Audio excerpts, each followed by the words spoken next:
Ti 5 dôvodov, prečo aj ty by si mal brať vitamínové doplnky. Prvý, to už není také silné ako kedysi. Ovocie, zelenina, mäso už neobsahujú toľko vitamínov a minerálov potrebných. Po druhé, máme veľa stresu. Keď sa moc bojíme a máme veľa stresu, naše telo potrebuje viac vitamínov a minerálov.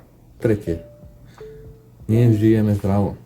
Možno máš aj ty rád sladkosti, hranolky, koláče a podobne, čo neobsahujú skoro žiadne vitamíny a minerály. Po štvrté, ochrana proti chorobám. Vitamíny a minerály sú ako vojaci, ktoré chránia naše telo. Po piate, keď rastieme, potrebujeme silné telo a vtedy potrebujeme najviac vitamínov, minerálov a všetkých potrebných vecí.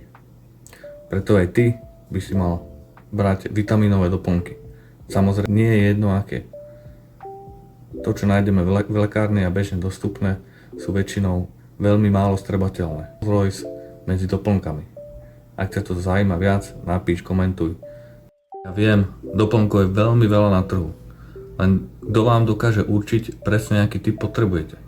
My to dokážeme. Ja mám viac ako 10-ročné skúsenosti s doplnkami a preto viem, ktoré doplnky sú dobré a ktoré dokážu pomôcť telu. A navyše, všetko je merateľné.